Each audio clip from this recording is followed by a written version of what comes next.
Para peserta PKPA pada kesempatan hari ini, saya selamat datang untuk para peserta PKPA yang hadir langsung di studio pada kesempatan kali ini, dan selamat sore juga pada peserta online yang saat ini mengikuti via Zoom. Baik, pada kesempatan kali ini perkenalkan, saya Iputu Dedi Putra Laksana. Pada kesempatan hari ini saya dipercaya sebagai moderator sesi pertama PKPA dengan materi Hukum Acara Perdata 1, yang mana Hukum Acara Perdata 1 ini akan dibawakan oleh Bapak Dr. Idewo Rai Asmara Putra. Mungkin para alumni dari Fakultas Hukum Universitas Udayana tidak asing lagi dengan beliau. Beliau telah lama menjadi dosen tetap di Fakultas Hukum Universitas Udayana dan salah satu dosen yang paling humble di Fakultas Hukum Universitas Udayana. Beliau juga dosen saya di Fakultas Hukum Universitas Udayana dulu, dan mungkin dari teman-teman yang hadir langsung di sini juga pernah diajar oleh beliau. Banyak jabatan-jabatan penting yang dipegang oleh beliau, salah satunya adalah pernah menjadi pembantu dekan 2 pada kepemimpinan dekan sebelumnya, yaitu almarhum Profesor Ngurah Wairocana. Kemudian pernah menjabat sebagai ketua prodi Magister Ilmu Hukum Fakultas Hukum Universitas Udayana, dan terakhir dan saat ini menjabat sebagai tim ahli DPRD Kabupaten Jemberana serta sebagai ketua unit penjamin mutu fakultas. Jadi untuk lebih singkatnya terkait materi Hukum Acara Perdata 1, saya serahkan langsung ke Pak Dr. Dewo Rai Asmara Putra. Silahkan Bapak. Terima kasih saudara moderator. Saya buka masker aja karena sudah jaga jarak ya. Tapi kalau buka masker kelihatan kumisnya. Agak uban, bukan agak lagi, sudah uban semua. Ya. Baik, terima kasih atas kepercayaannya untuk saya memberikan materi Hukum Acara Perdata 1. Ya, saya panggil adik-adik saja ya. Adik-adik peserta PKPA, baik yang hadir langsung di sini ya, maupun yang ada di rumah melalui Zoom. Selamat sore. Saya mohon maaf sedikit terlambat karena tidak menyangka ada macet-macet. Tadi ada 3 kemacetan yang saya alami, tapi ada kita juga bersyukur kalau macet itu berarti ekonomi sudah mulai agak jalan. Karena dari hampir 2 tahun kita sudah mati suri ekonominya. Ya. Kalau kita pegawai negeri tidak begitu terasa, tapi juga sedikit merasakan. Baik, di dalam kesempatan ini materi yang saya berikan Hukum Acara Perdata 1 kemudian sudah di-share, sudah dibagikan materinya. Saya sengaja membuat materi yang lebih banyak, agak lengkap dengan pokok bahasan sampai 8. Dan itu memang permintaan. Akan tetapi dalam kesempatan ini ya, kalau ini dibicarakan atau disampaikan secara detail, itu memakan waktu 1 semester. Sekarang 1 semester dimempatkan menjadi 1,5 jam adalah suatu yang tidak mungkin. Akan tetapi saya percaya bahwa adik-adik peserta PKPA, mungkin tidak ada yang lebih tua dari saya, ya. Semuanya sudah pernah dapat hukum acara, bahkan praktek peradilan. Sehingga sekarang hanya merupakan suatu penyegaran saja. Ya, penyegaran saja. Mari nanti kita saling mengisi, berdiskusi. Saya sudah lewat waktunya, umurnya. Tadi saya ralat sedikit CV-nya, dibilang sekarang sedang menjadi staf ahli DPR Jemberana, itu sudah 1 tahun yang lalu.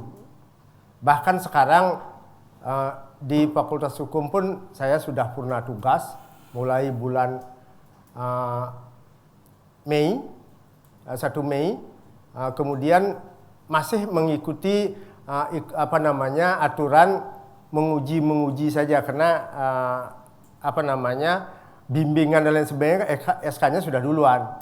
Karena sudah ada SK kita tetap masih menguji dan membimbing. Kalau mengajar sudah tidak lagi, karena kalau mengajar harusnya ada yang kurang ajar, tapi tidak ada yang kurang ajar sehingga tidak mengajar lagi. Ya. Baik, kita lihat yang pertama pendahuluan. Barangkali dari pendahuluan nanti bisa kita bahas hampir menyeluruh dari materi ini, ya, karena di sanalah semua bahan-bahan dasar yang akan kita bahas lebih banyak. Silahkan next. Ya. Nah, sebenarnya kenapa sampai ada hukum acara perdata? Hukum acara perdata kan hukum formil. Ada hukum material, ada hukum formil. Kalau kita melihat bahwa hubungan hukum formil dan hukum material itu kan kita lihat dulu sengketanya, ya. Kenapa terjadi sengketa? Kalau hukum materialnya kita lihat bahwa di dalam hukum perdata material, ya, katanya saya boleh berdiri ya. Boleh. Dalam hukum perdata material, kalau kita mau melakukan perbuatan hukum itu boleh secara akte, tertulis, ya, tidak tertulis, bahkan diam-diam pun bisa. Itu banyak contohnya, umpamanya naik taksi, ya, taksinya udah tahu ini taksi mau ke bandara atau sekarang kan ada mobil Sarbagita itu. Kita tidak ngomong apa-apa, sopir juga tidak ngomong, naik, duduk. Sopir tidak nanya mau kemana, karena sudah ada rutenya. Kita juga tidak nanya pada sopir, Pak Sopir, ajak saya sampai di Batu Bulan gitu umpamanya. Kalau tidak sampai di sana saya tidak bayar. Tidak pernah ngomong begitu. Naik diam saja, bahkan ngobrolnya dengan yang lain. Tapi nanti sampai di sana bayar. Coba aja tidak bayar. Apa yang terjadi? Artinya ada orang yang dirugikan kan? Ada orang yang dirugikan, mereka mempunyai hak untuk menuntut ganti kerugian. Padahal kita tidak pernah ngomong apa. Itu hukum perdata material. Apalagi yang kita ngomong, perjanjian, lisan. Ya. Kemudian apalagi yang tertulis, apalagi yang autentik. Nah, ini nanti Anda persiapkan sebagai suatu bukti. Ya. Ini bukti. Pembuktian itu kan, kalau sudah tidak ngomong, gimana membuktikan? Nah, sopirnya bisa. Betul tidak dia ke sana? Siapa tahu terjadi sesuatu kan?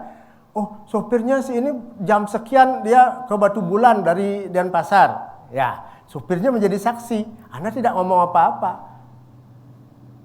Nah, itu hal-hal yang demikian. Dari awal, kalau kita berbicara masalah hukum acara perdata, kita pasti harus berpikir tentang pembuktian. Itu kunci ya, kunci. Sebagai calon pengacara. Kuncinya adalah pembuktian. Karena apapun yang akan kita katakan di pengadilan tanpa bisa dibuktikan sesuai dengan hukum acara yang berlaku, ya, baik bukti tertulis, itu kan urutan dari bukti hukum acara perdata, baik bukti secara oleh orang atau saksi, ya, saksi-saksi. Nah ini kemudian persangkaan, pengakuan, sumpah. Nah itu harus begitu mulai menerima klien, pikir Anda adalah pembuktian, bukan kasusnya. Karena kasusnya dia akan cerita. Dan kunci lagi, ya, saya ingin memberikan sharing saja ya, hal-hal yang apa yang pernah saya lakukan, karena saya juga pernah praktek jadi pengacara. Termasuk pada waktu jadi dosen pun masih boleh beracara karena mendampingi mahasiswa dan lain sebagainya. Sekarang sebenarnya masih boleh kalau LBH-nya mempunyai terakreditasi, tapi itu tidak diurus sehingga dosen-dosen tidak boleh berpraktek. Tapi sebenarnya tidak enak juga, di pengadilan juga ketemu dengan teman-teman bekas mahasiswa dan lain sebagainya, jadi sepertinya mengambil lahan, ya. Nah sehingga banyak dosen-dosen yang tidak usahlah berpraktek, ya. Walaupun dokter boleh di rumah sakit, boleh jadi dosen, boleh praktek, banyak sekali ya. Beda dengan di Fakultas Hukum. Nah, kita lanjut sekarang. Nah, jadi kalau demikian itu yang terakhir itu ya, jika hukum perdata material ditaati, tidak ada masalah. Kalau tidak ditaati, terjadilah kerugian. Kerugian itu yang dirugikan menuntut orang yang merasa merugikan. Terjadilah sengketa. Ya, sengketa. Walaupun hukum acara kita ya bukan saja menyelesaikan sengketa, kan ada perkara yang mengandung sengketa, perkara yang tidak mengandung sengketa. Ada yang ingat tuh yang ada di sini? Apa namanya? Ya? Istilahnya apa? Constentious jurisdiksi dan volunteer jurisdiksi. Orang mengatakan kalau volunteer jurisdiksi dikatakan bukan sengketa, bukan kewenangan pengadilan atau peradilan. Tetap aja, karena itu contohnya apa?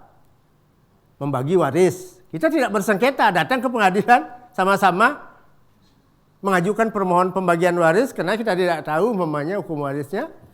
Itu volunteer jurisdiksi. Ya, pengadilan menetapkan, mengeluarkan penetapan, bukan keputusan. Ya, nah ini timbulnya sengketa. Nah lanjut next, biar yang di rumah juga bisa melihat dari slide ya. Nah sebenarnya kalau sudah terjadi sengketa, ya terjadi sengketa. Pemikiran kita sekarang bagaimana menyelesaikan sengketa, tapi pembuktian itu tetap terus ya. Bagaimana menyelesaikan sengketa? Ada dua cara. Satu, non litigasi, yang kedua litigasi. Ya. Nanti jangan beranggapan bahwa yang non litigasi sedikit uangnya, yang litigasi banyak uangnya, tidak selalu. Ya, itu tergantung dari bagaimana kita mampu menyelesaikan sengketa itu dengan baik. Terjadi kepuasan pada klien. Bahkan ada klien yang, aduh saya senang sekali sengketa saya ini diselesaikan secara non litigasi. Saya tidak sibuk berlama-lama, saya berani mengeluarkan uang lebih banyak. Sukses fee-nya bisa lebih banyak. Karena orang sekarang tidak mau sibuk kan? Nah, jangan berpikiran, oh nanti kalau ini kan cepat sekali selesai, sedikit saya dapat biaya. Tidak. Nah, tergantung sekarang. Ya, tergantung bagaimana Anda bisa mengemas nanti penyelesaian sengketa non litigasi dan penyelesaian sengketa litigasi itu. Kenapa saya berbicara masalah biaya? Karena bagaimana Anda kalau tidak memungut biaya telepon, biaya sewa kantor kan? Itu pasti kan? Pasti. Ya. Kalau ada yang pro deo, pro bono, nah itu dibiayai oleh negara. Anda juga pasti dapat biaya kan? Nah, itu pasti kita akan berbicara masalah biaya, tidak boleh tidak, karena asas dari suatu salah satu asas di dalam hukum acara perdata itulah kena biaya. Biaya formal di pengadilan yang awalnya membayar panjar biaya perkara, kemudian biaya lain-lain termasuk saudara harus mendapat biaya nanti. Ya kalau mau gratis juga boleh saja, ya. Boleh, tidak apa-apa, tidak dilarang. Ya, nah ada penyelesaian non litigasi dan litigasi. Nah, kemudian setelah melalui litigasi, itu pun masih ada cara-cara non litigasi yang diintegrasikan ke dalam litigasi. Tetapi hanya satu bentuknya, yaitu mediasi. Orang ada mengatakan mediasi litigasi. No. Ya, bukan mediasi litigasi. Karena dia tetap namanya non litigasi walaupun sudah masuk ke pengadilan. Bahkan walaupun yang menjadi mediatornya adalah hakim. Dia seorang hakim tapi pada saat menjadi mediator dia tidak hakim. Tidak memutus. Ya. Nah, itu. Nah, kemudian tahap penyelesaian non litigasi lanjut saja. Ini penyelesaian sengketa di luar pengadilan. Nah, ini ada dua ya, saya gambarkan saja supaya gini ya. Kalau melalui litigasi, nah ini trik-trik bukan trik ya, kalau dibilang trik mungkin agak negatif. Kiat-kiat kita kalau Anda menangani suatu perkara mulai dari menerima klien, ini walaupun secara teori kadang-kadang kalau saya suruh menyampaikan teori, tapi kalau teorinya saja agak gini ya, agak kaku. Saya lebih baik memberikan hal-hal yang bersifat praktis juga, walaupun ini bukan hukum acara 2 ya. Karena hukum acara materinya sudah saya berikan. Anda tinggal baca-baca saja, bahkan lengkapi dengan literatur lebih baik lagi. Ya, itu sudah boleh dikatakan hampir lengkap. Ya, nah kalau penyelesaian sengketa non litigasi atau jalur litigasi ya, yang non litigasi kita anggap selesai.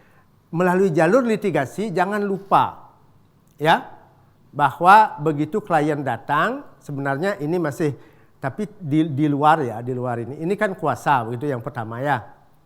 Tapi harusnya Anda membuat perjanjian dulu antara Anda dengan klien. Ini sangat penting. Buat perjanjian. Kemudian buatkan LO-nya apa yang mereka sebutkan. Buatkan LO-nya, setelah LO-nya Anda buat, kemudian serahkan sama dia, betul tidak begini duduk masalahnya. Biar tidak nanti Anda disalahkan. Loh saya bukan begini loh kok saya bisa kalah. Buatkan LO-nya. Memang tidak bisa seketika begitu klien datang Anda bisa buat LO. Itu prosesnya lama, kita harus kumpulkan alat-alat bukti. Makanya saya katakan, begitu klien datang, kita sudah berpikir pembuktian. Dan satu trik lagi bahwa Anda jangan percaya 100% dengan klien. Jangan percaya. Kenapa? Karena klien itu beda dengan orang sakit ke dokter. Dia juga sakit kan? Anda kalau sebagai dokter, kalau orang yang sakit, pasien ke dokter itu, Pak kepala saya sakit, kemarin saya makan ini agak mual dan lain sebagainya. Mungkin enggak saya keracunan. Bisa saja dia ngomong begitu. Dokternya analis mendiagnosa begitu. Tapi kalau klien tidak, beda masalah hukum. Pak, tanah saya di tempat orang lain, saya yang punya ini semua. Pasti dia menyebutkan kekuatannya, bukan kelemahannya. Itu perbedaannya. Dia menyebutkan kekuatannya, padahal yang Anda akan carikan jalan keluar adalah kelemahannya. Nah ini yang perlu dipahami, ya. Kejar dia mengenai kelemahannya. Dia mengatakan punya sertifikat. Mana sertifikatnya? Kalau dikasih fotokopi jangan mau. Bukannya tidak mau. Ada enggak aslinya Pak? Coba saya pinjam. Tapi dengan suatu bahasa yang meyakinkan bahwa kita tidak curiga sama mereka. Kalau tidak punya bukti tertulis gimana? Wih banyak saksi-saksi. Nyatanya memang banyak saksi, tapi saksinya mau enggak menjadi saksi. Ya. Suruh dia ngajak ke kantor Anda, ajak saksi Pak sekarang lebih daripada 1. Saya akan coba tanya sejauh mana pengetahuan saksi Anda. Betul enggak sesuai dengan ini? Jangan percaya begitu saja, sudah ada buat surat gugatan, ajukan ke pengadilan, begitu pembuktian Anda kalang kabut. Ya. Kalang kabut. Dan itu tidak jarang dialami oleh pengacara yang senior sekalipun. Ya, terlalu menggampangkan, kemudian terlalu percaya sama klien, akhirnya begitu pembuktian dia bahkan ada pembuktian yang baru-baru ini, ya belum ada 3 bulan. Saya bukan menangani perkara, kebetulan ada minta tolong, saya carikan pengacara, kemudian pengacaranya penggugatnya tidak datang-datang dan tidak membuktikan, malah terbalik tergugatnya membuktikan duluan. Apa yang terjadi? Ya seperti yang saya katakan tadi. Mungkin terlalu percaya dengan kliennya, begitu dia buat masuk gugatannya, kemudian setelah itu kalang kabut. Apa buktinya, di mana saksinya, siapa? Nah ini akan membawa reputasi nama baik dari seorang pengacara. Ya. Nah, kemudian kuasa. Kuasa pasti itu formal, tanpa kuasa Anda tidak mungkin akan bisa mengajukan gugatan itu ke pengadilan, ya. bagaimana membuat kuasa, di mana dibuat silahkan. Kemudian apa itu surat kuasa, itu prakteknya nanti di 2 ya. Yang jelas ingat bahwa inti dalam kuasa itu biasanya begini ya. Kalau apa isi kuasa itu pasti sudah tahu semua. Ya. Tapi kadang-kadang bisa lupa memberikan di dalam kuasa itu klausula bahwa kuasa itu bisa disubstitusikan. Itu yang sering lupa. Sehingga begitu Anda tidak bisa hadir, ya,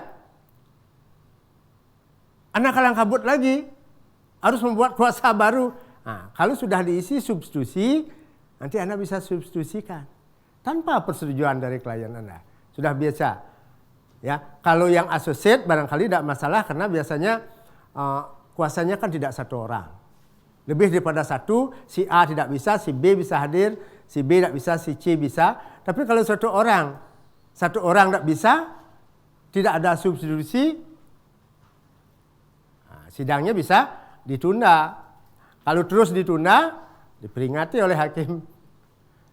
Ya, nah itu kuasa ya. Lanjut saja, kuasa barangkali bisa. Ini kuasa dalam kawah perdata dan lain sebagainya silahkan, itu merupakan suatu dan ingat juga bahwa kuasa itu bisa dicabut dan bisa pihak yang memberikan kuasa bisa mencabut dan Anda bisa mengundurkan diri. Itu perbedaan kuasa dengan perjanjian biasa. Kalau perjanjian sifatnya memang sama-sama konsensual bahwa tidak boleh diakhiri oleh salah satu pihak. Kalau ini bisa diakhiri oleh salah satu pihak. Karena namanya pemberian kuasa. Jadi bisa dicabut. Ya, terus lanjut saja. Ya, syarat kuasa terus. Ya, itu kita akan masuk ke bagaimana gugat Nah ini. Balik dulu. Ya, ini. Ini merupakan suatu hal yang coba ditekan lagi sekali. Oh ya, kembali aja. Ada. Ini materi yang lama ini karena saya ada tambahan di sini sedikit. Tapi tidak apa-apa. Ya. Nah, dari alur ini saya akan jelaskan seluruhnya. Ya. Ini bisa memakan waktu 1 jam. Materinya bisa lihat. Nah, tapi nanti juga hal-hal yang perlu saya kembali ke materi. Ya.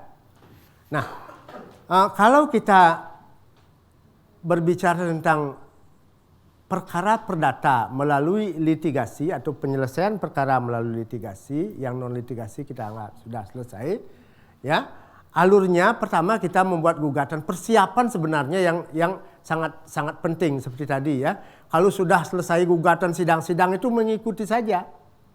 Ya, tetapi bukan tidak penting ya. Persiapan yang terpenting itu bagaimana cara kita membuat gugatan.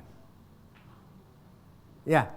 Ada yang masih ingat teori bagaimana cara membuat posita? Mungkin yang di rumah, yang melalui Zoom, ada yang ingat teori bagaimana cara kita membuat posita? Ya, siapa namanya?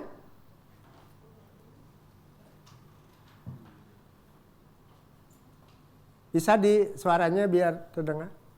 Ini untuk menyegarkan saja.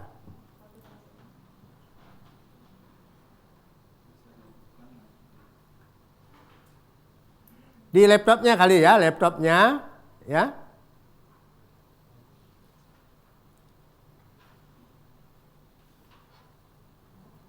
Masih mute? Ya, enggak, yang lain aja. Di sini ada yang langsung? Ada yang ingat?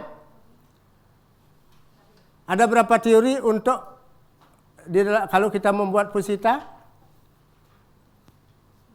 Kalau tadi menerima klien, kita sudah berpikir pembuktian, bukti. Sekarang kita membuat gugatan, kuasa sudah ada. Membuat gugatan. Ya. Isi gugatan minimal ada 3, ya. Identitas para pihak, posita dan petitum. Nah sekarang Kalau identitas saja sebenarnya kalau kita bicara hampir 1 jam bisa membuat identitas. Karena tidak seperti yang kita inginkan. Membuat identitas tidak seperti sering diberikan kartu gitu, umpamanya borang untuk mengisi nama ini. Identitas di dalam membuat gugatan itu ada urutan-urutannya. Ya. Dan sesuai dengan kebutuhan. Coba salah satu yang di sini, siapa bisa menyebutkan identitas dirinya sesuai dengan hukum acara? Nanti sebagai penggugat umpamanya, atau nanti Anda didudukkan sebagai tergugat oleh seorang penggugat. Identitas diri Anda sendiri. Kalau yang lupa bisa lihat KTP. Kalau lupa dengan namanya, dengan ininya, lihat KTP tidak apa-apa. Ya.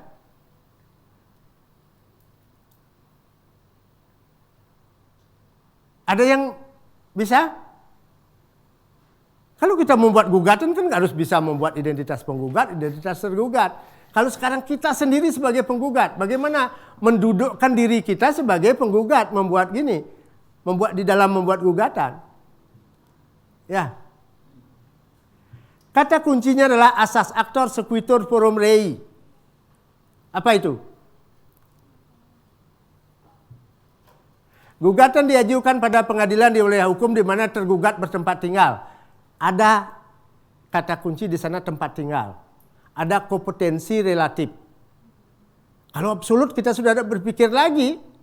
Karena hukum acara perdata pasti masuknya ke pengadilan negeri. Ke pengadilan umum. Relatifnya. Kecuali absolutnya ada yang disebut dengan peradilan niaga dan lain sebagainya. Ya. Sekarang tempat tinggal. Apa yang dimaksud tempat tinggal?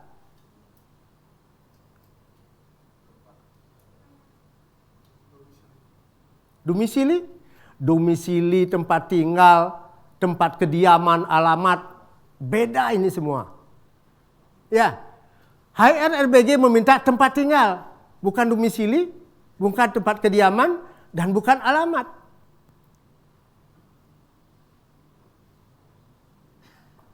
Bagaimana kita menaruh nanti ini di dalam gugatan? Ya, tempat tinggal yang diminta. Walaupun dengan beberapa pengecualian. Kalau tempat tinggalnya tidak diketahui gimana? Bisa tempat kediaman. Kalau tempat kediaman tidak diketahui, bahkan sama sekali tidak diketahui, ya dengan diumumkan. Masa tidak jadi mengajukan gugatan karena dia tidak diketahui? Bisa saja orang yang memang merencanakan kejahatan, mereka sengaja mengelabui kita. Ya. Nah, baru identitas saja, apalagi identitas tergugat yang kita tidak tahu di mana dia, begitu dia. Kalau diri kita kan pasti sudah tahu. Kita sudah tahu diri kita kalau sebagai penggugat. Menyebut nama, pasti yang pertama kan nama. Kalau sekarang ya umur-umuran Anda ya dan umuran saya masih pasti ada tempat tanggal lahir. Ada juga yang umuran saya tidak tahu tanggal lahir, dipakai Desember. Ada yang pakai umur. Kalau menyebutkan umur, wajib diisi lebih kurang. Tidak ada umur yang pas pada waktu Anda membuat gugatan. Pasti isi lebih kurang. Lebih kurang umur 65 tahun. Kalau saya menyebut umur pasti lebih kurang. Kalau pas kemarin 10 April, saya berani mengatakan umur saya 65 tahun. Tapi besoknya sudah 65 plus 1. Kan lebih kurang lah. Ya. Nah ini cara-cara membuat. Walaupun pengadilan tidak akan mengembalikan karena kesalahan itu. Tapi apakah kita mau membuat kesalahan yang kita ketahui bahwa itu salah? Ya. Dan juga bisa mempunyai akibat. Ada masalah umur. Saya pernah menangani perkara. Masalah umur menjadi masalah yang luar biasa. Ini pengadilan negeri Gianyar. Tapi saya tidak ceritakan lagi supaya tidak lama. Karena waktunya hanya 1,5 jam belum salah. Ya. Nah, setelah kita membuat identitas, sekarang tempat tinggal aja belum jelas bagaimana kita membuat. Tempat tinggal itu adalah di mana orang memusatkan tempat kediamannya. Ya, Anda mungkin punya villa di Bedugul, punya rumah di di Bukit Ungasan, punya rumah di Denpasar. Kalau Anda mau menggugat, jangan tergugat, agak sulit. Kalau mau menggugat, Anda mau cantumkan tempat tinggal Anda di mana? Di Villa di Bedugul, di Denpasar, di Bukit, atau masih punya rumah di kampung di Tabanan umpamanya atau di Kelungkung? Yang mana mau dipakai? Sesuai KTP. Ya, bagus. Karena memusatkan tempat kediaman artinya ber-KTP. Tapi coba keluarin KTP-nya sekarang. Bisa dilihat. Isi lihat tempat tinggal sana. Alamat isinya. Ya, sebenarnya itu salah, tidak sesuai dengan hukum. Yang sesuai dengan hukum KTP itulah tempat tinggal, bukan alamat. Karena kalau saya kirim surat ke Jakarta dengan alamat Jalan Pulau Bali nomor 1 Denpasar, apa saya tinggal di Jalan Pulau Bali? Tidak. Ya? Tidak. Di mana tempat tinggal saya yang saya ber-KTP? Bukan tinggal di Jalan Pulau Bali nomor 1. Walaupun surat-surat saya lancar semua. Nah, karena kita berbicara gugatan berarti kita berbicara secara hukum. Ya. Dasarnya tadi tempat tinggal. Cari tempat tinggalnya dulu, apalagi tergugat. Kalau Anda pasti gampang kalau penggugat. Nah, kalau namanya penggugatnya itu adalah klien, bukan Anda sendiri, ya KTP-nya dia di mana Anda bertempat tinggal, bukan tempat kediaman. Bukan alamat, apalagi domisili. Ya. Kecuali tidak diketahui. Nah, nanti bagaimana pengecualiannya? Baca nanti tentang pengecualian asas aktor sekuitur formuleri. Nah, sekarang itu identitas para pihak. Sekarang kita masuk ke pusita. Pusita. Apa itu pusita? Pusita kata lainnya adalah dasar-dasar tuntutan. Dalam pusita inilah Anda memberikan suatu fondamen dari suatu gugatan. Jangan sekedar bercerita. Cerita Anda itu harus bisa dibuktikan. Bahwa si A adalah saudara kandung. Bisa tidak Anda buktikan saudara kandung? Apa dipakai membuktikan? Akte kelahirannya, atau akte keluarganya, atau saksi? Pikir terus. Pembuktian. Ya, pasti apapun Anda buat di dalam pusita itu, Anda berpikir pembuktian. Nah, tadi saya tanyakan ada 2 teori. Nah, tadi ada yang mau jawab, sudah bisa di unmute itu? Dari sebenarnya host bisa ini. Mungkin yang lain juga bisa, ya.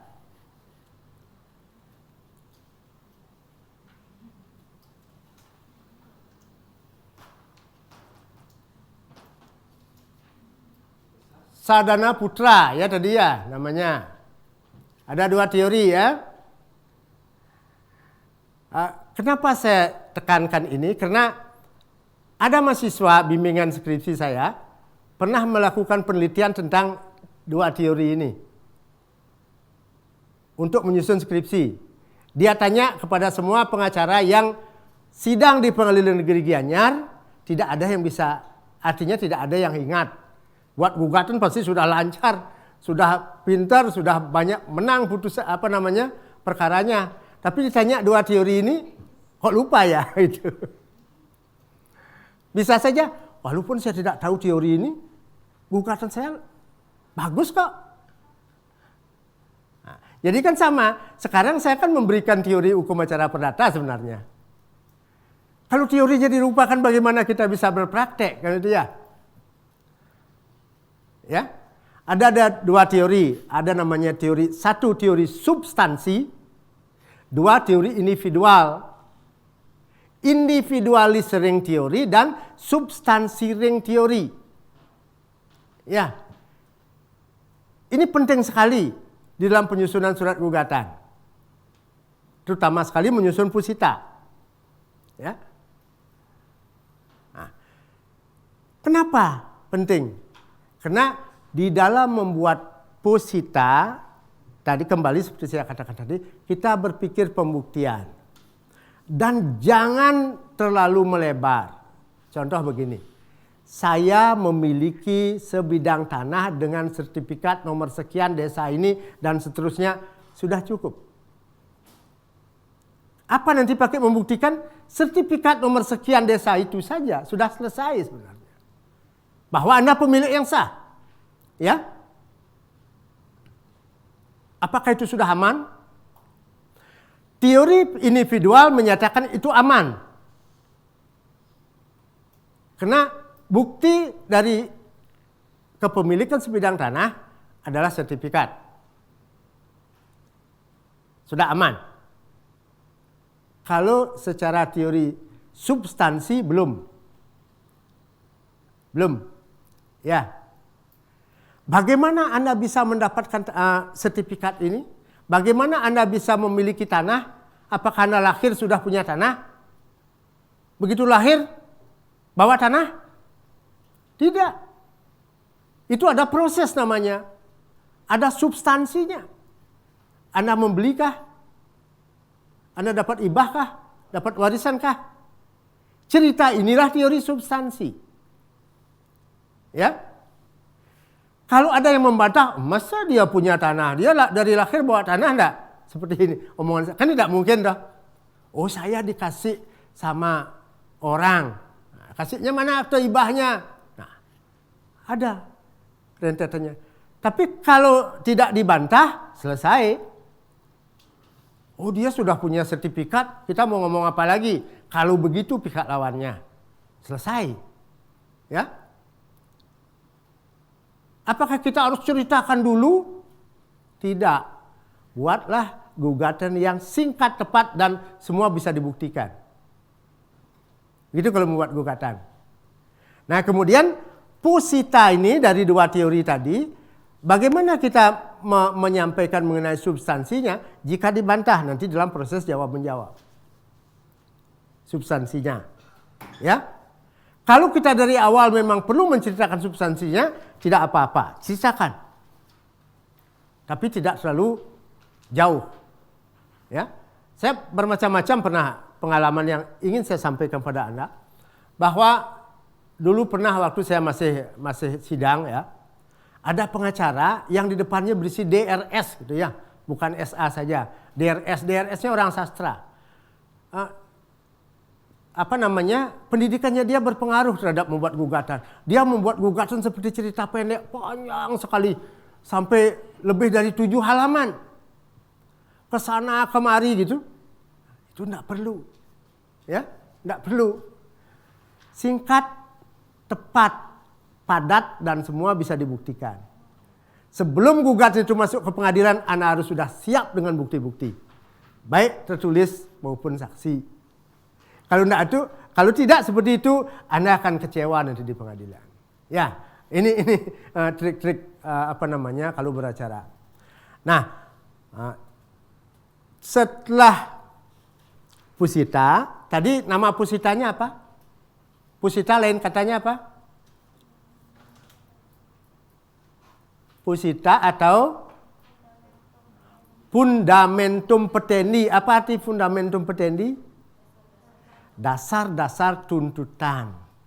Jadi di sanalah kita mendasari. Semua didasari di sana. Ya. Kadang-kadang yang dilupakan apa? Mendasari sita.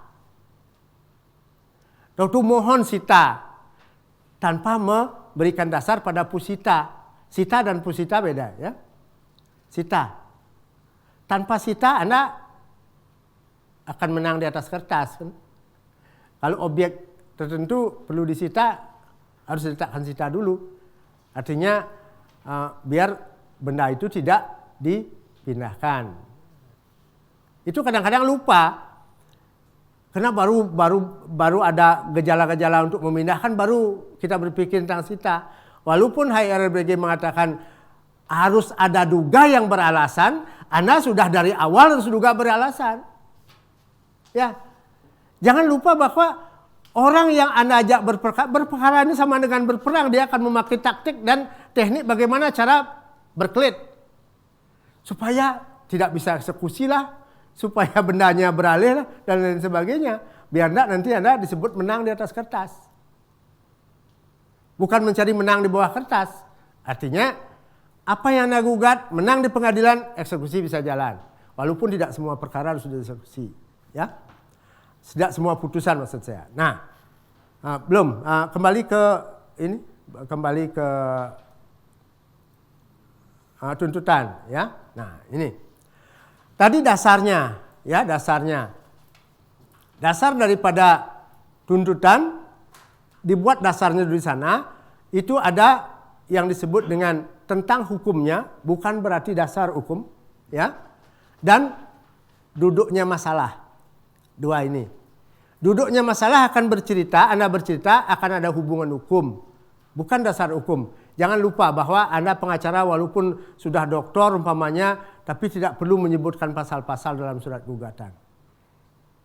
Ya, karena tidak kewajiban Anda.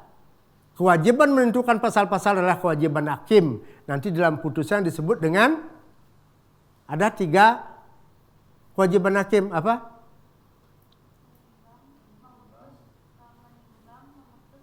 Belum. Untuk memutus dia pertama-tama mengkonstatir, mengkualifisir dan mengkonstituir. Mengkonstituir inilah kewajiban hakim untuk menentukan hukumnya. Nanti hakim punya tugas, kita tidak perlu pasal sekian-sekian, tidak perlu. Jangan-jangan salah nanti. Ya, walaupun sudah pinter, karena bukan kewajiban penggugat. Nah, itu yang dimuat di dalam dasar-dasar tuntutan Pusita. Ya. Atau fundamentum petedi. Nah, apa yang didasari di sini harus sinkron dengan tuntutan. Harus sinkron. Ya. Nah, tuntutan kalau digambar ya. Nah, tuntutan ada tuntutan primer, sekunder, yang primer pokok dan tambahan. Nah, primer saya sebut sekunder di sini. Kalau di pidana disebut subsidiar. Ada juga yang menyebutkan subsidiar. Ya, tidak masalah. Nah, hanya saja di dalam surat gugatan Anda tidak akan menulis ini ada primer, pokok, tambahan, ya. Kemudian sekunder, tidak perlu ditulis. Isinya itu akan menggambarkan seperti ini. Ya, isinya. Nah, karena membuat gugatan itu adalah merupakan keterampilan, Anda pasti perlu suatu proses, ya, proses.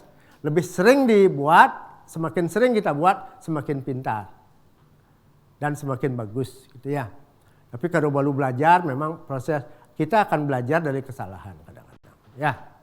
Nah, kemudian kita lihat tuntutan primer. Ada tuntutan pokok. Yang mana tuntutan pokok? Semua tuntutan ini kecuali yang sekunder sudah tidak didasari dalam Pusita. Itu Anda lihat nanti Pusitanya. Fundamentum petendinya sudah ada enggak? Ya. Umpamanya kalau menuntut bahwa menyatakan hukum bahwa penggugat dan tergugat saudara kandung, sudah enggak di atas menyebutkan seperti itu sebagai dasar. Dan mampu tidak Anda membuktikan gitu. Contoh yang tadi itu. Ya, mampu tidak membuktikan. Tanpa mampu membuktikan, kalau saudara kandung tidak bisa dibuktikan, ini akan berakibat panjang kan? Pembagian waris dan lain sebagainya. Lalu itu masalah waris. Itu ya. Nah, lalu yang mana pokok, yang mana tambahan? Kalau saya contohkan begini. Ada orang meminjam uang 10 juta dengan janji bunga 5% per bulan. Dalam 1 tahun dia mendapat bunga berapa? Yang saya inginkan bukan Anda menghitung bunganya, tapi yang mana perjanjian yang nama disebut dengan tuntutan pokok. Bagaimana saudara mencantumkan tuntutan pokoknya, bagaimana saudara mencantumkan tuntutan tambahan. Kalau menghitung berapa kali bunga 5% kali sekian, anak SD bisa. Kan? Anak SD bisa. Nah, yang mana pokok? Yang mana tambahan? Pokok perjanjian. Berarti pinjam uang 10 juta. Bunganya? Plus bunga. Ya, itu yang saya ingin sampaikan. Ya, jadi Anda sudah paham. Karena apa yang diperjanjikan itu menjadi pokok. Ya, menjadi pokok. tuntutan pokok kita sesuai dengan yang diperjanjikan. Jangan lebih.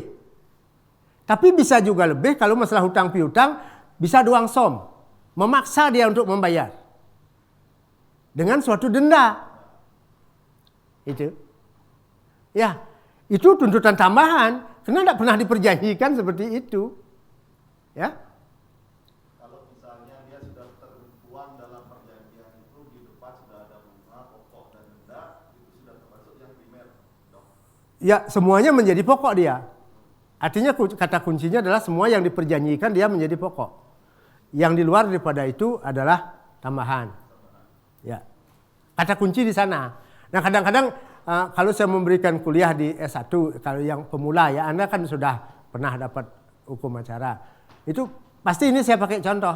Karena dia berpikiran bahwa pokok, perjanjian pokok, bunga menjadi tambahan. Ya, semua yang diperjanjikan. Termasuk kadang-kadang juga ada memperjanjikan doang som. Dia menjadi pokok. Apa tambahannya? Menghukum penggugat untuk membayar biaya perkara, itu tambahan ya. Dan itu wajib kan? Ya, tidak pernah diperjanjikan itu. Ya. Nah, itu ya. Nah, kalau mengenai sekendernya, atau yang itu ya, di bawah atau itu, quo et bono itu sekender dia. Artinya kalau hakim berpendapat lain, kita menyerahkan pada hakim. Ya. Putuslah seadil-adilnya. Tapi kadang-kadang ada yang menggunakan kalimat menggurui. Begini, agar hakim memutus sesuai dengan hukum yang berlaku. Tidak bagus itu. Ya. Boleh, memang boleh. Tetapi kan sepertinya ya etika saja. Mohon putusan yang seadil-adilnya. Itu yang lumrah dipakai quote bononya. Ya. Nah, itu juga kenapa saya sampaikan begitu. Di dalam suatu berperkara, hakim itu kan nyawa dari orang-orang yang berperkara. Mereka menentukan. Sama dengan pernah Anda dihambat oleh pembimbing pada waktu nyusun skripsi atau nyusun tesis dan sebagainya. Pembimbing itu nyawa Anda sebenarnya. Jangan main-main dengan pembimbing. Ya, kalau dia tersinggung, nah seperti begitu contohnya. Jangan membuat, bukannya pembimbing kepada siapapun sebenarnya kita tidak ingin kan, tapi ada hal-hal tertentu. Seperti contoh yang saya contohkan tadi. Ya. Nah, kita lanjut sekarang, ya.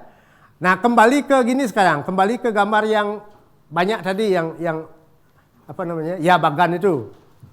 Nah, ini setelah kita buat itu, nah ini kan kalau kita lihat di pokok bahasan ini persiapan sebelum sidang, ya.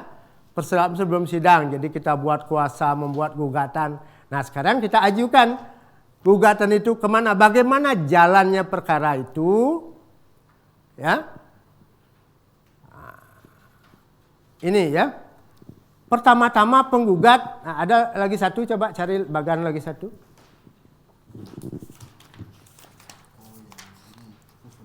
Ah, bukan. Ya, pengajuan ininya. Yang nah itu dah ya.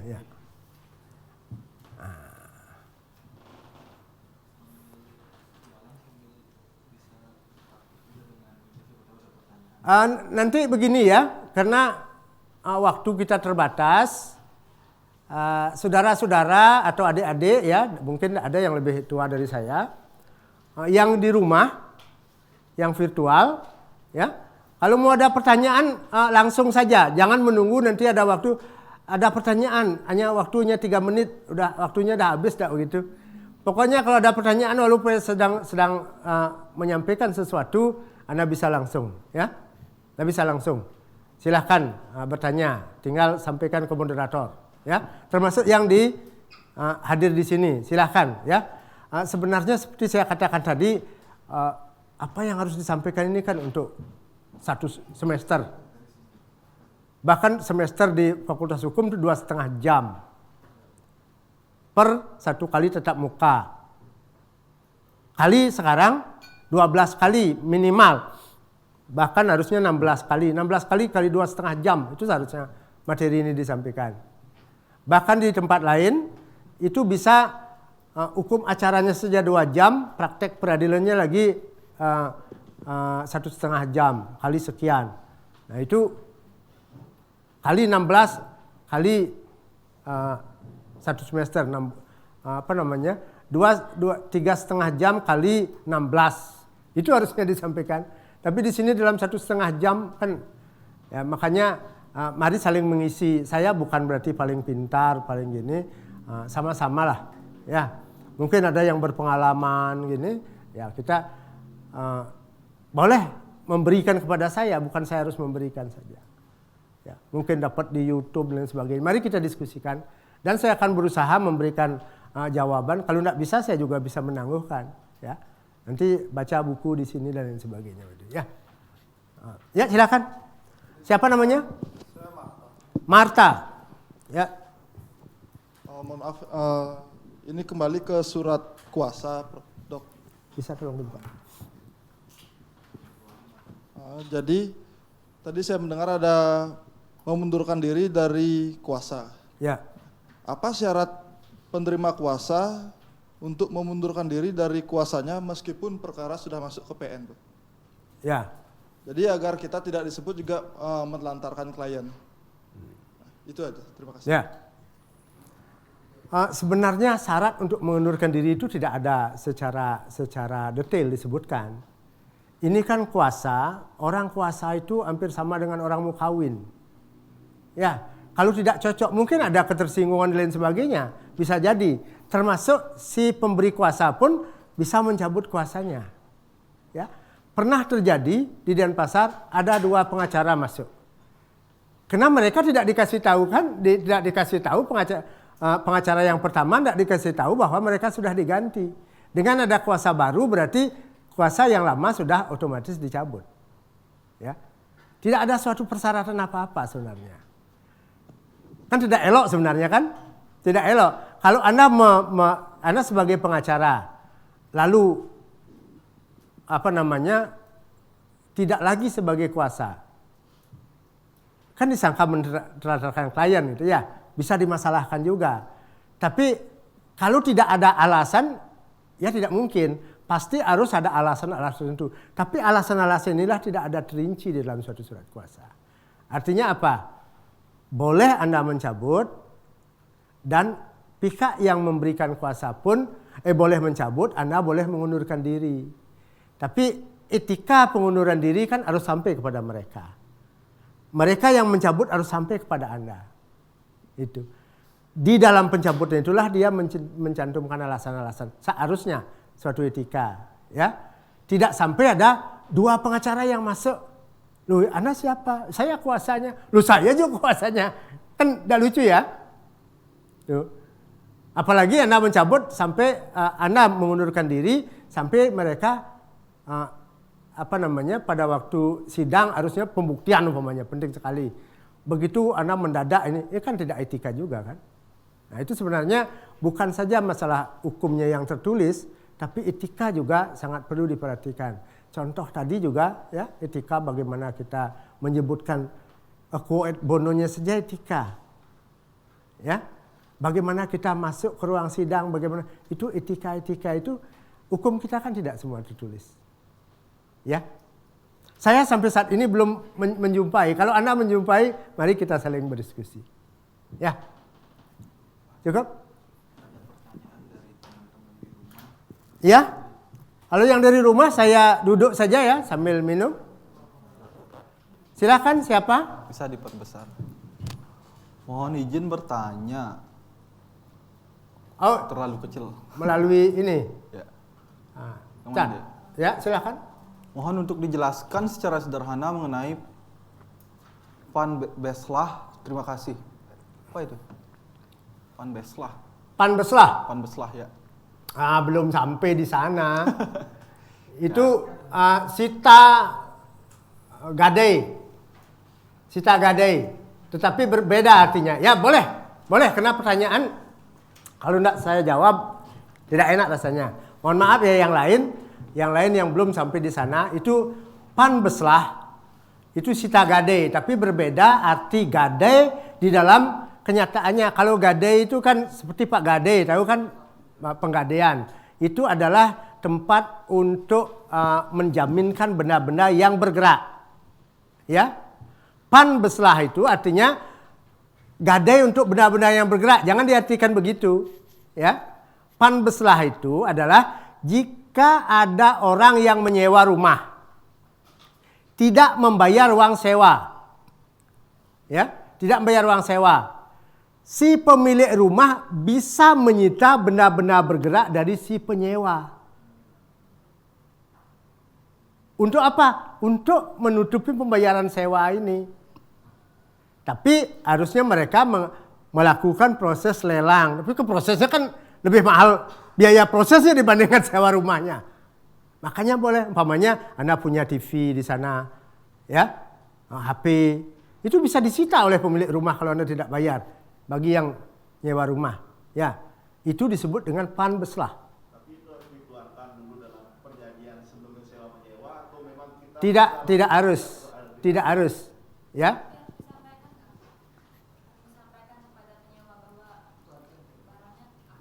Harus. Masa diambil begitu saja, nanti repot jadinya. Anda tidak membayar uang sewa, itu kan Anda punya kewajiban. Saya punya hak, kan begitu dah. Karena Anda tidak membayar, ada hukum acara yang menyebutkan seperti ini, saya boleh menyita mengambil barang-barang Anda, boleh disita aja dulu ya. Namanya beslahkan sita. Menyita barang-barang Anda ini yang nantinya akan dipergunakan untuk menutupi uang sewa ini. Seandainya itu dijual, kalau jual lelang barangkali terlalu sibuk kan. Dijual, umpamanya HP-nya laku berapa, dia sewanya berapa? 500.000, ini laku 1 juta, lagi 500.000, ya haknya mereka. Ya, silakan.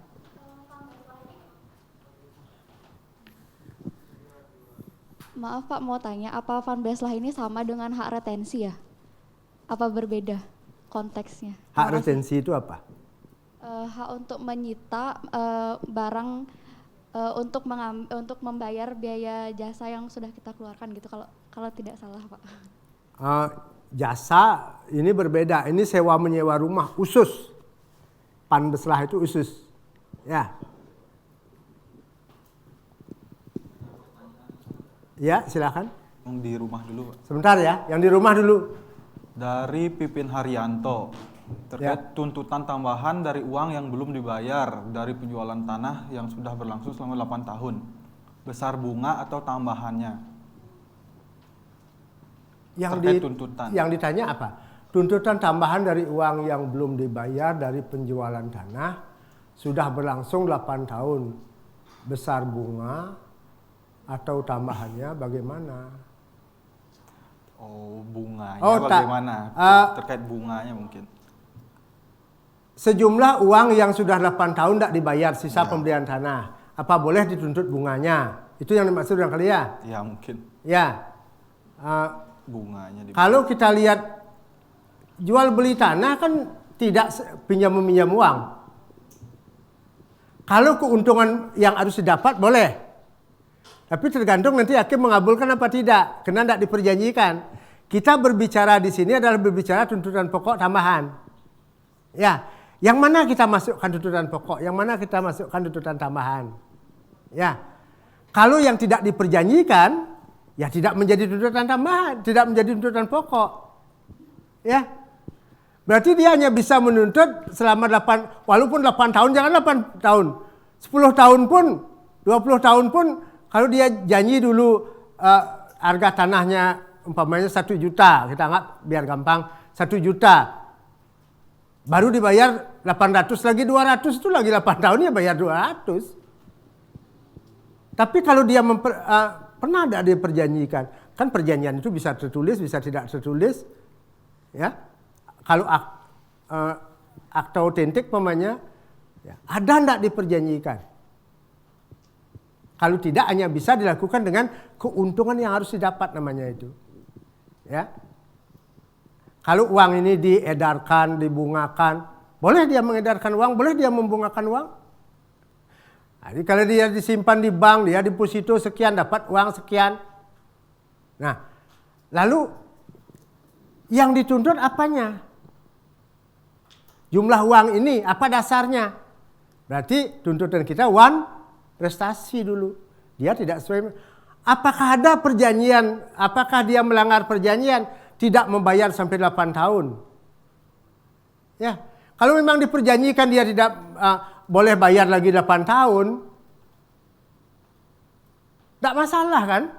Kalau sudah diperjanjikan, apa yang mereka perjanjikan adalah berlaku bagikan undang-undang. Kalau tidak diperjanjikan, lain.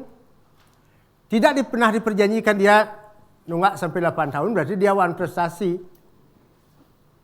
Dia tidak melakukan kewajiban pembayaran ini. Wan prestasi itu apa? Nah itu kewan prestasi hukum material. Apa yang kita masukkan? Wan prestasi. Boleh dia dituntut itu? Boleh. Tapi menuntut bunga? Bukan bunga yang dituntut, tapi ceritakan. Kalau uang ini saya ini, itu ceritanya di mana? Di dasar-dasar tuntutan. Ceritakan dulu. Nah, ini jangan ujug-ujug nanti menuntut begini, di atasnya tidak ada. Makanya ada suatu gugatan yang tidak diberikan dasar. Yang tidak diberikan dasar akan sulit untuk mengembangkan dalam pembuktian.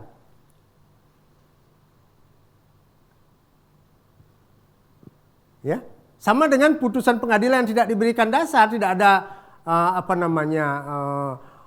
menimbang dan sebagainya, itu konsiderannya putusannya tidak mempunyai arti apa-apa.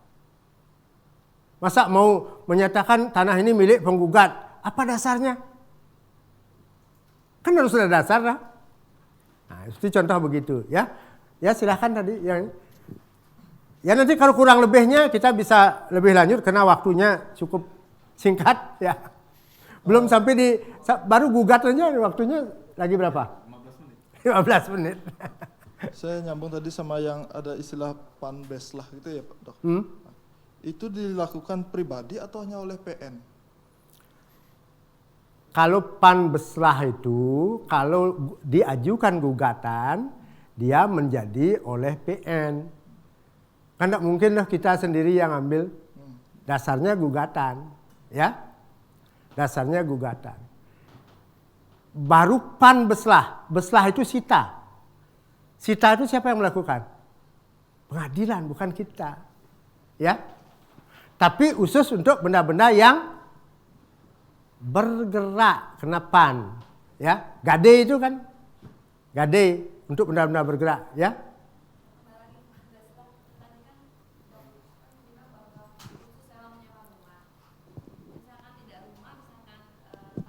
Yang ada bangunannya gitu, itu masuk ke kategori panbeslah nggak? Bisa aja, yang Bisa penting aja, kan? yang disita itu adalah benda-benda tidak bergerak, benda-benda bergerak, ya. Oke, makasih. Ya, nah, saya lanjut lagi sedikit karena mempunyai kewajiban ya.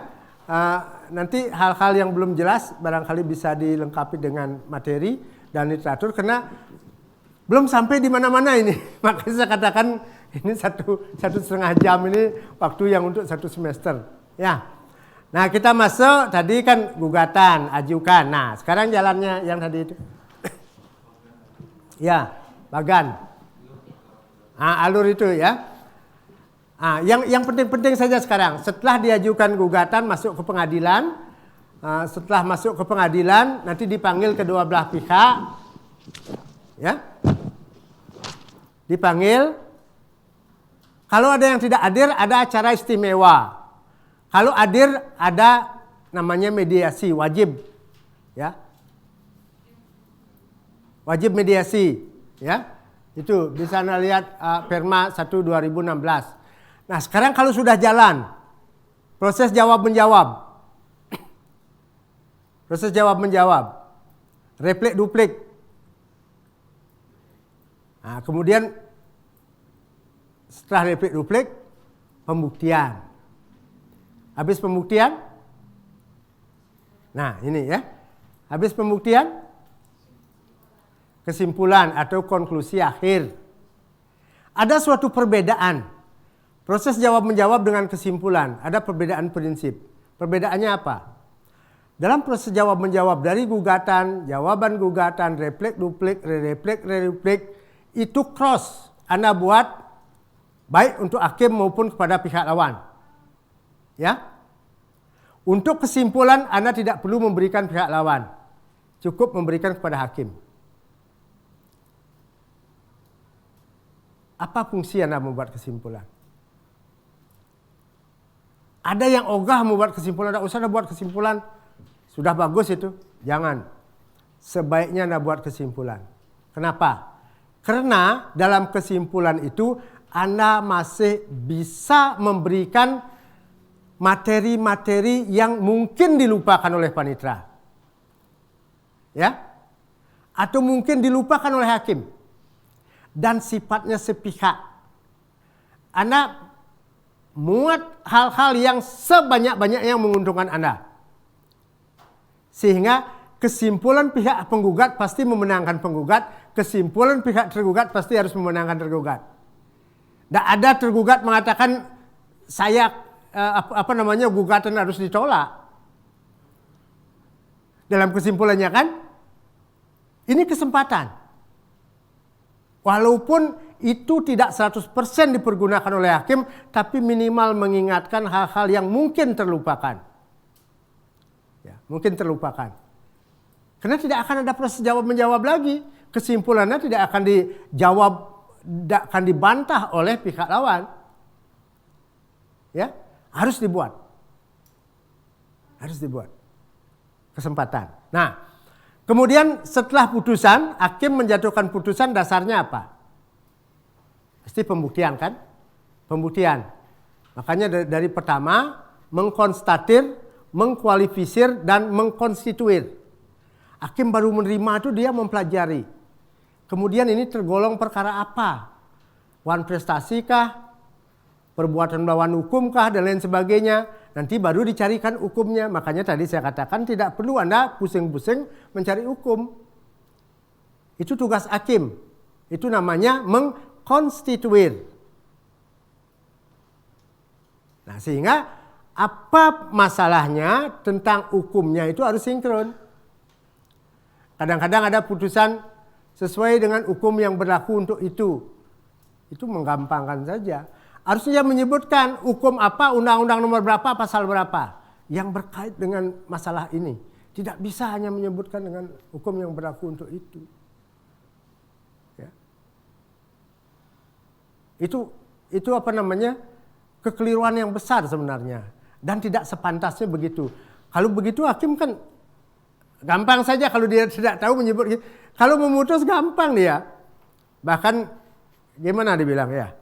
Kalau hakim itu boleh dikatakan apalagi dalam pidana kan menentukan sesuatu yang sangat luar biasa, hukum mati umpamanya. Ya. Sama kalau penggugat dengan tergugat sama. Ya. Hampir dengan hukum mati. Bagaimana nyawa seseorang atau jiwa seseorang yang dikalahkan dengan suatu menurut dia sama sekali tidak sesuai dengan hukum yang berlaku. Kan ada yang demikian kan?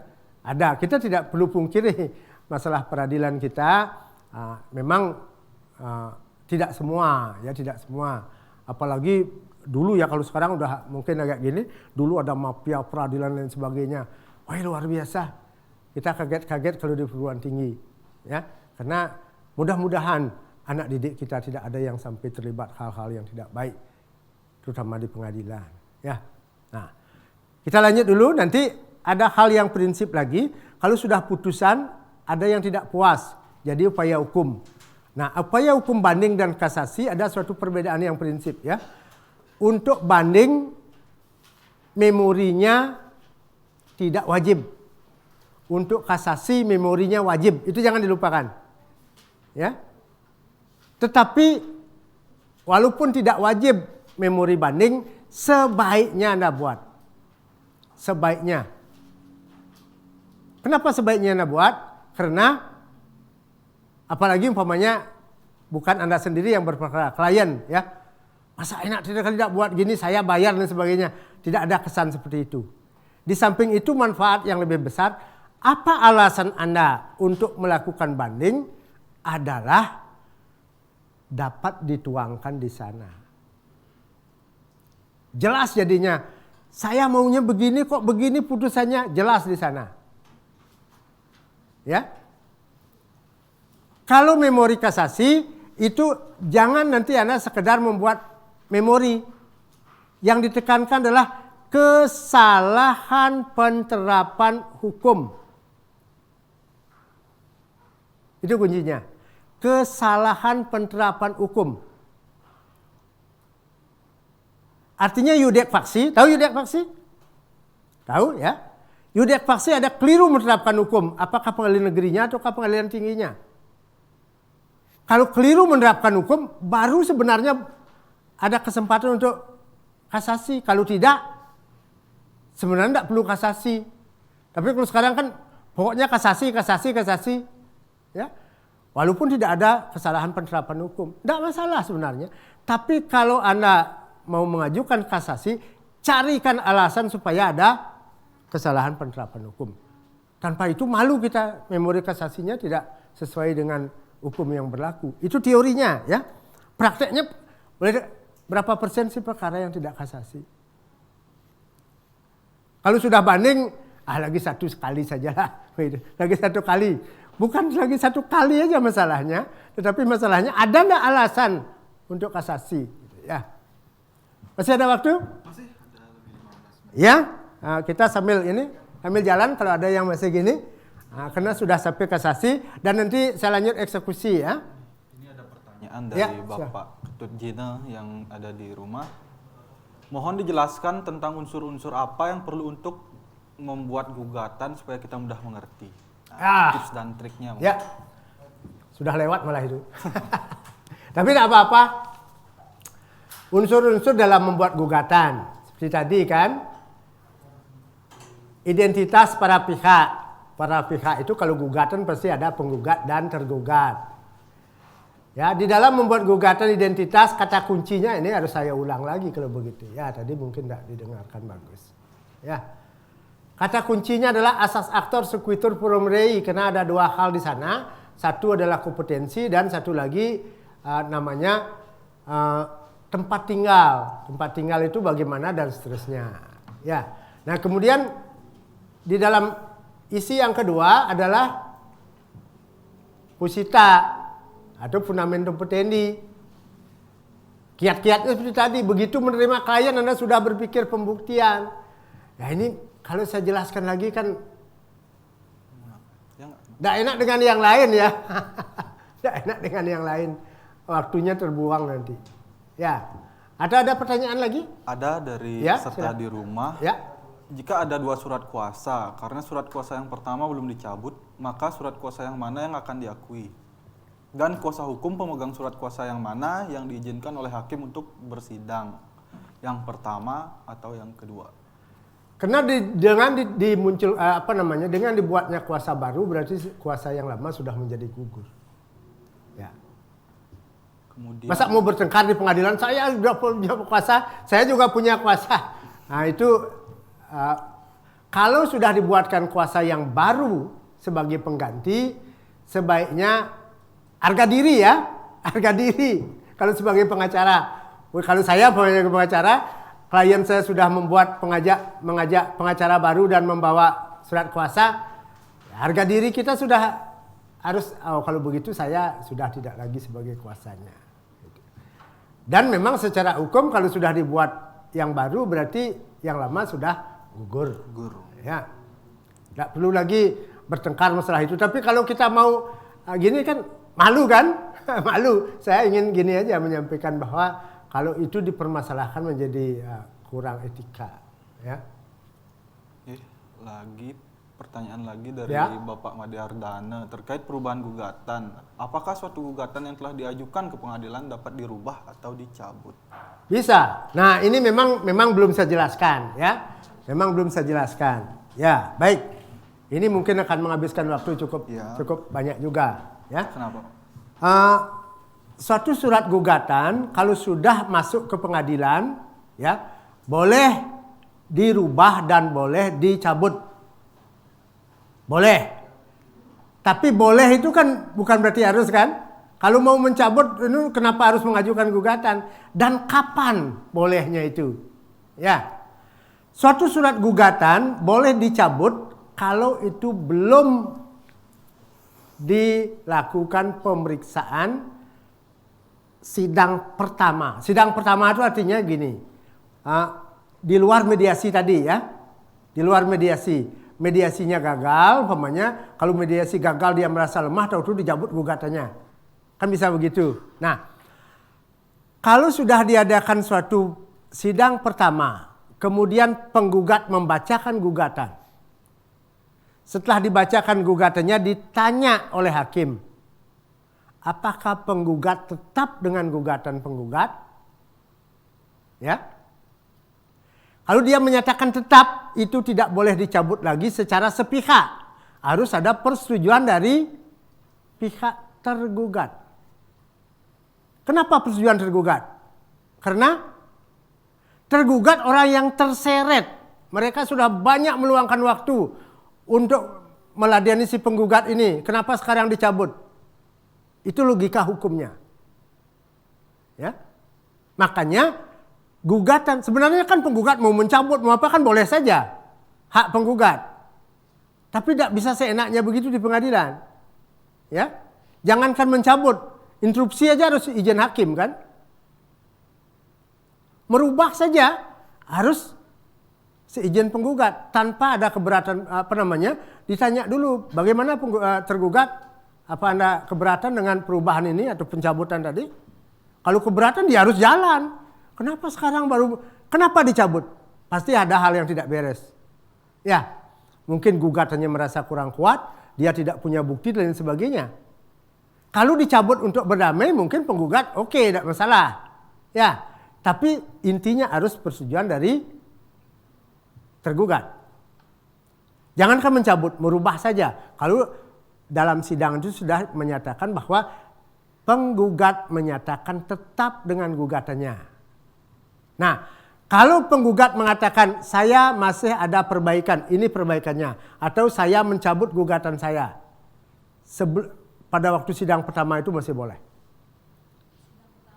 Ya. Apalagi sidang-sidang berikutnya sudah mau pembuktian baru mencabut gugatan. Pasti harus persetujuan tergugat. Kenapa? Karena tergugat itu sudah diseret-seret lama dia. Baru mau merasa kalah cabut gugatannya. Karena bisa begitu. Itu dipakai main-main itu pengadilannya. Ya. Nah, kemudian merubah. Kalau merubah salah ketik dan lain sebagainya yang tidak merubah arti, itu sepanjang masa pun masih dimungkinkan. Tapi kalau merubah sampai ada perubahan yang prinsip, lebih-lebih perubahan tuntutan, itu harus persetujuan hampir sama dengan mencabut gugatan. Harus persetujuan tergugat. Kenapa? Intinya adalah kalau pencabutan dan perubahan yang prinsip itu berarti ada hal yang tidak beres. Hal yang tidak beres itu diperbaiki akan bisa merugikan tergugat. Makanya perlu persetujuan dia. Gitu. Suatu hal yang diperbaiki pasti gugatan diperbaiki pasti akan memperburuk kedudukan tergugat. Ya, itu pemikirannya, ya. Masih ada lagi? Dari peserta yang hadir mungkin ada pertanyaan langsung. Ya, Ibu, silahkan.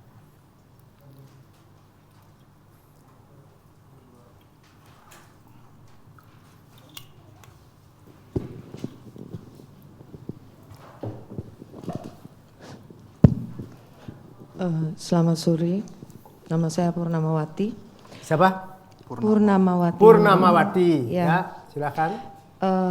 Pak, saya mau menanyakan masalah kuasa, yaitu pembatalan atau pencabutan sepihak. Itu sepihak itu misalnya saya memberikan kuasa ke Bapak, terus tiba-tiba saya tidak cocok sama Bapak.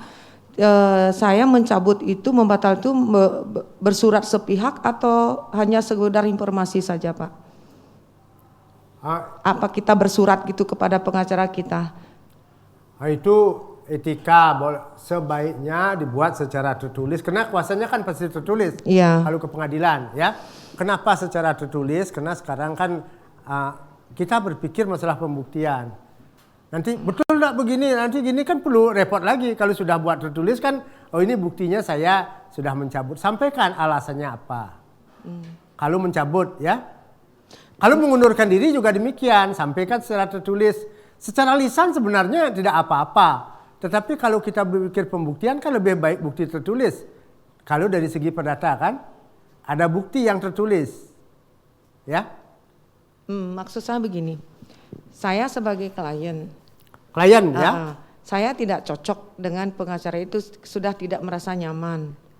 Terus saya itu hanya secara lisan membatalkan, memberikan kuasa kepada lawyernya atau bersurat. Seperti tadi boleh saja, sama aja kliennya membatalkan atau kuasanya yang membatalkan. Artinya kalau kuasanya, kalau penerima kuasa mereka mengundurkan diri, kalau pemberi kuasa mencabut. Bisa, silahkan tertulis, tapi sebaiknya tertulis. Tapi kalau sebagai klien, Anda tahu kan, klien itu kan tidak semuanya paham. Iya. Tentang hukum, paham membuat surat menyurat. Tapi kalau seorang pengacara secara lisan, apalagi bisik-bisik, gabang-gabang, kan tidak enak dong.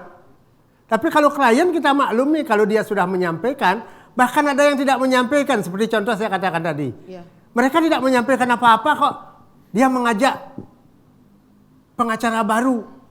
Nah, ini juga hal yang seperti ini bukan saya mengingatkan, tapi etika ya. Jangan Anda sampai begini.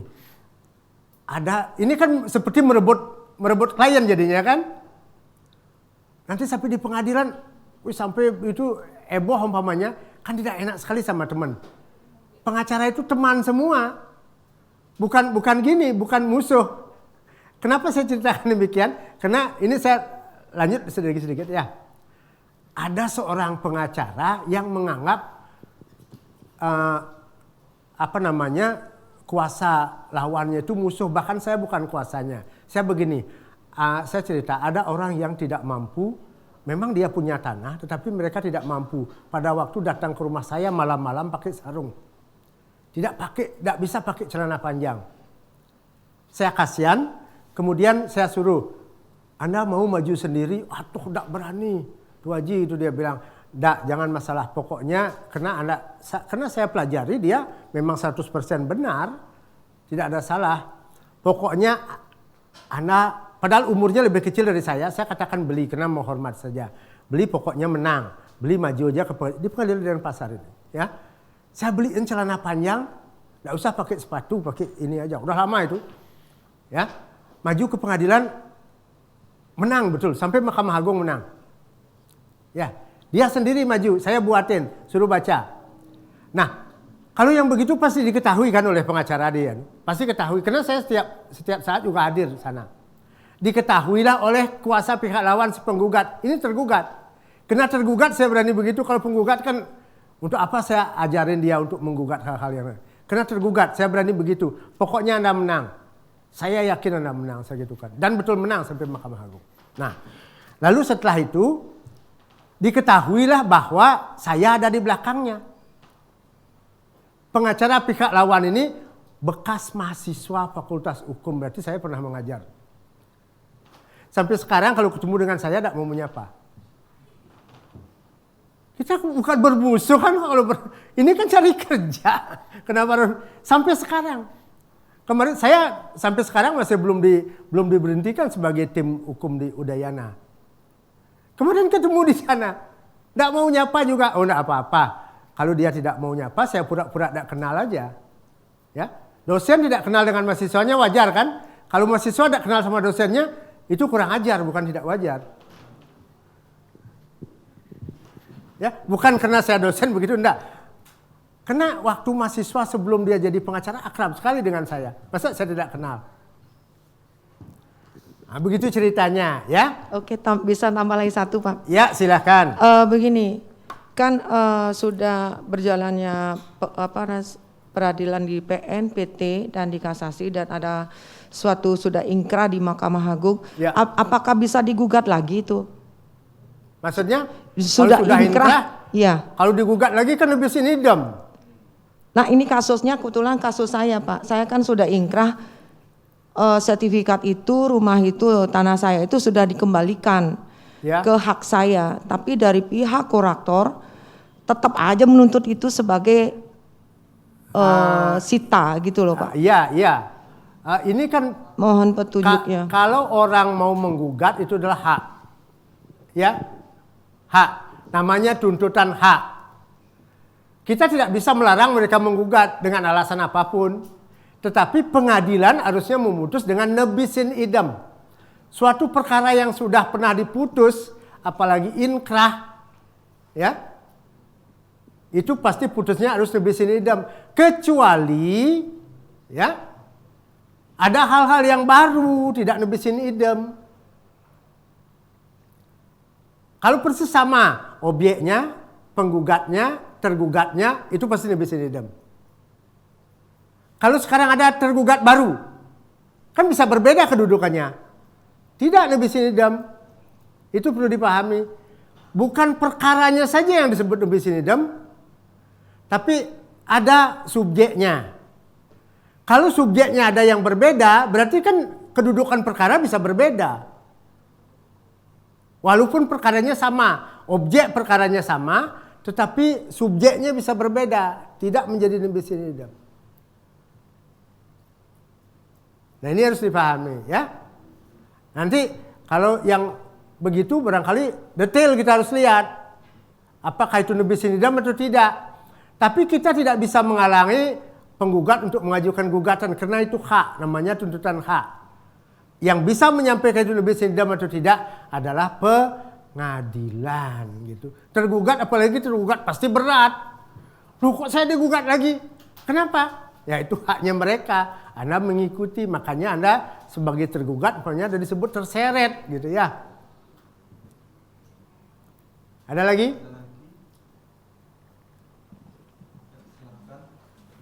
Lagi satu pertanyaan mungkin. Lagi satu aja ya. Oke, baik, terima kasih, selamat sore. Selamat sore. Pertanyaan saya berkaitan dengan kuasa yang bisa disubstitusikan. Ya. Kalau tadi dijelaskan, kalau yang bentuknya associate itu nggak masalah. Lalu kalau bagaimana kalau misalnya advokatnya itu sendiri? Kalau dalam bentuk associate nggak ada masalah, bisa disubstitusikan kepada yang lain. Tapi kalau misalnya sendiri itu seperti apa, Pak Dokter? Terima kasih. Ya, kalau tidak disubstitusikan, berarti kan pihak lain tidak diberikan kuasa, tidak mungkin kecuali pihak pemberi kuasa memberikan kuasa baru kepada orang lain. Karena dalam kuasa tidak ada bisa disubstitusikan, berarti tidak bisa. Kalau orang lain maju ke pengadilan tidak diterima oleh hakim, tapi kadang-kadang kan hakimnya tidak teliti. Ini Anda mewakili siapa? Si A umpamanya kuasanya, si B. Kalau hakimnya teliti harus dilihat ada substitusi. Dia bawa ada kuasa substitusi. Berarti sebelumnya sudah harus dicantumkan itu bahwa ada Harus. substitusi ya? Harus, tanpa itu kan tidak bisa. Oke, terima kasih. Harus. Nah makanya itu saya katakan di dalam pembuatan kuasa Anda jangan lupa mencantumkan bahwa kuasa ini bisa disubstitusikan. Kalau lupa membuat itu nanti repot di belakang itu. Kan kita tidak tahu, bisa sakit, mudah-mudahan tidak terjadi kan. Bisa sakit, bisa ditinggal keluar daerah. Kalau umpamanya lebih dari satu orang, tidak apa-apa karena di sana pasti berisi baik sendiri-sendiri maupun bersama-sama.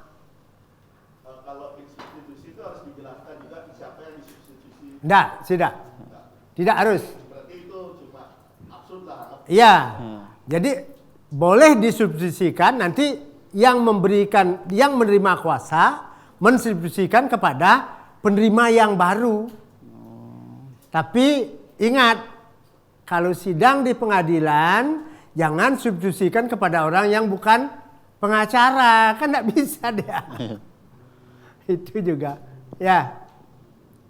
Ini kadang-kadang hal yang kecil ya, tetapi sering dilupakan.